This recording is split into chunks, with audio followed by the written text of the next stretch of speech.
Tetris is getting the digital Eclipse treatment. This morning's announcement of the forthcoming title celebrating the 40th anniversary of the legendary line-making game might get overshadowed by other notable announcements, but has some exciting details for Tetris fans. That right after this. This video brought to you in part by Tommy and the Order of Cosmic Champions. This exciting and heartwarming coming-of-age Gen X novel is available now. Check the link for more info. Hey there, welcome back to GenXGrownUp. I'm John, and I am a Gen X grown-up. Thank you for taking the time to click on this quick video. And while the Spectrum from Retro Games Limited and Play On is basking in the spotlight of the current news cycle, another notable gaming press release may have slipped by you. It was the announcement of Tetris Forever. Now, this is a title coming winter of 2024, and I enjoy Tetris. I'm not a super fan, but I like Tetris in all of its incarnations. I've played it most of my gaming life. But what caught my eye was not the Tetrisness of the title, if you will. It was the publisher, Digital Eclipse. So this is the company that did the Llamasoft, the Jeff Minter story, that did the Making of Karateka, who did the Atari 50 Anniversary Celebration.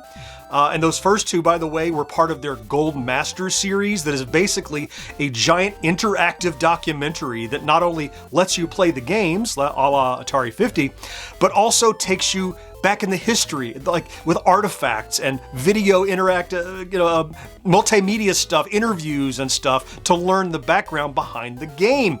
And this, Tetris Forever, will be that. Will be an interactive documentary. It is in fact the third in their Gold Master series. So we had the Making of Karateka, Llamasoft, the Jeff Minter story, and now Tetris Forever. So again, the most exciting part for me is not so much the Tetris, but the Digital Eclipse. They've done such a good job of turning what otherwise could just be ROM collections into a living, breathing document of what this game means and why it's important. And what game other than Tetris deserves that for its legacy?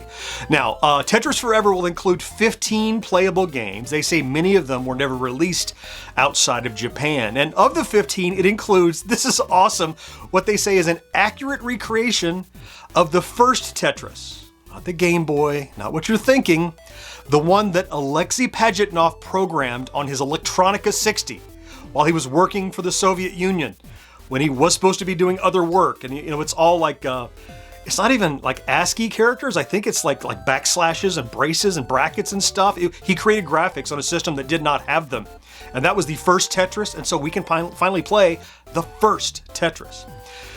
Among those, on top of that, and playing other great Tetris games that you know, Digital Eclipse, being true to form, created their own new original game called Tetris Time Warp.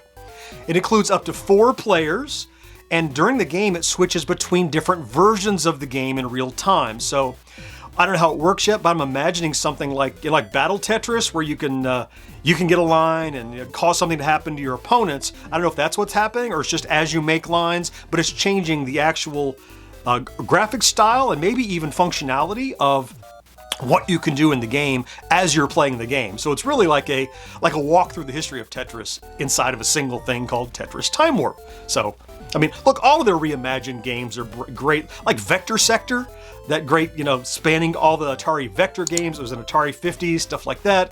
The Quadra Tank that took combat. It's a neat idea. It's a neat idea. Anyway, so this is coming in winter 2024. It's called Tetris Forever. It'll be out on PC via Steam. We know it's on Switch and other major consoles. They haven't said exactly which ones. If you want to see more, the video trailer, read the full article. I'll put a link down in the description. I'll be keeping an eye on this one. In the meantime, I'll throw links to other Digital Eclipse stuff here and here. I certainly hope you found something to enjoy in this quick video. Can't wait to talk to you again next time. Bye-bye.